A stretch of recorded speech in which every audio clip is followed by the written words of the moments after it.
about inflation and how this really does impact the decisions we make about where to invest. Before we bring Milton Ezrati, the vested chief economist, into this discussion, we want to play for you what Jared Bernstein said about inflation just before we came on the air when he was talking on Yahoo Finance Live today. We know that the key to Bidenomics is that a tight labor market raises the bargaining clout for working people. And even with elevated prices, we are seeing real wage gains for restaurant workers, hotel workers, warehouse, transportation. But this president is not sitting around watching these price increases. He is detailing his team to do everything we can to help unsnarl supply chains. The 3-point plan to there's the port action plan. There's helping to lower gas prices, where we've seen some traction, which we should get into, and there's encouraging competition among firms. So it's all hands on deck when it comes to ameliorating these pressures. And so we bring into the discussion Milton Ezrati. He is the chief economist at Vested. And you heard me joking with Brian about the 1980s. We could go back to the 1970s, though. Whip inflation now, the buttons in the Ford administration, let's win. What's different, though, today about what Jared Bernstein was just talking about in the ways that they dealt with inflation before Paul Volcker really clamped down on it? Well, excuse me. I think what the president is doing is he's betting, as has Jay Powell and Secretary of Treasury Janet Yellen, that this is all a matter of supply chain. And if you can clear up the supply chain issues, the pressure will come off, and we'll be back to an environment that we don't have to make these references to ancient history. The market seems to be taking a wait-and-see attitude. My fear is that there are other things here behind the inflation than supply chain issues. That would make life very difficult for the Fed and very difficult for the administration. They obviously do not want to publicize them. But my concern is that we have been pouring liquidity on this market and this economy for almost 15 years since the financial crisis. It's ebbed and flowed, but it has been by and large a very liberal monetary policy, very stimulative monetary policy. That is a traditionally, both historically and in economic theory, an inflationary situation. Now, we may avoid it, but that's the real concern. And if that's the case, the Fed's going to have to do a lot more. Markets are going to wake up to it, and the president is going to be less comfortable. This is Emily here. One of the things that you'd mentioned in a note contributing to inflation, or at least not damping inflation in the way that it has in the past, is trade terms with Asia and the U.S. and sourcing of product there, not necessarily creating, again, that ceiling on inflation. Can you explain how this has worked and might continue to play out? Yeah, it's an interesting point.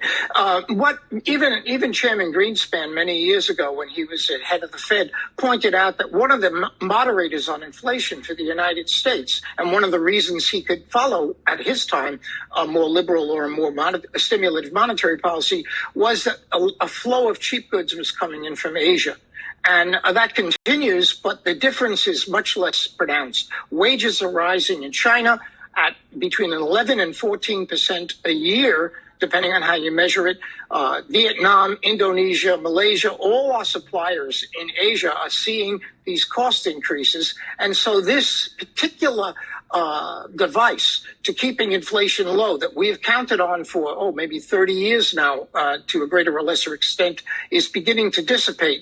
And that's going to make it a little harder to control the inflation situation than it has been for a long time. A lot of what some of us, I think, hear when you say those kinds of things is this concept of inflation expectations. And at the meeting next week, we know the Federal Reserve members are going to be looking at that key issue. How does it play? If I expect that I'm going to have to pay more for something in 3 months than I do now, does that pull sales forward? How does that play against the Federal Reserve and against those of us as investors who are trying to live in the moment? Well, that's a great question. What happens is when people expect inflation, they act accordingly. Workers demand more wages, If the employer also expects inflation, which he usually does when they're generally held, he says, fine, you can have the wage hikes. I'll get it back by being able to raise prices, and it becomes self-sustaining.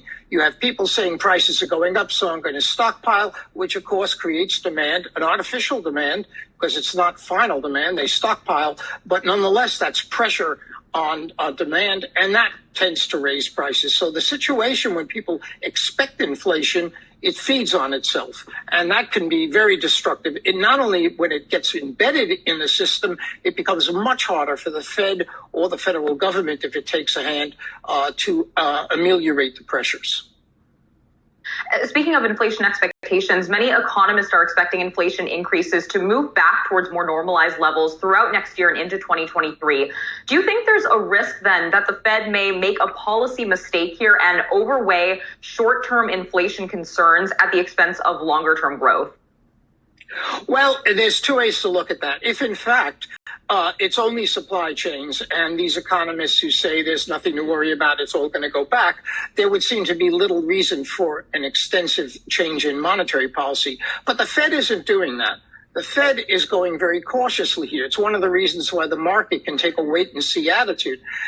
Even if the supply chain issue, even if the inflation were to disappear, the Fed would be saying, all right, we've recovered from the COVID catastrophe. We should normalize. We normalized back in 2015, or began to. The Fed it tapered. The Fed ended its quantitative easing. We started to see very gradual increases in interest rates. That would be not an unreasonable course for the Fed to follow once we were rid of this emergency. So the Fed really isn't taking a great risk with these initial steps.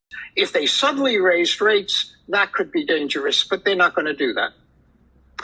We appreciate you giving us insight that's going to help all of us as we go through the next couple of weeks making the decisions that we have to make. Milton Ezrati, Vested Chief Economist. Have a great weekend.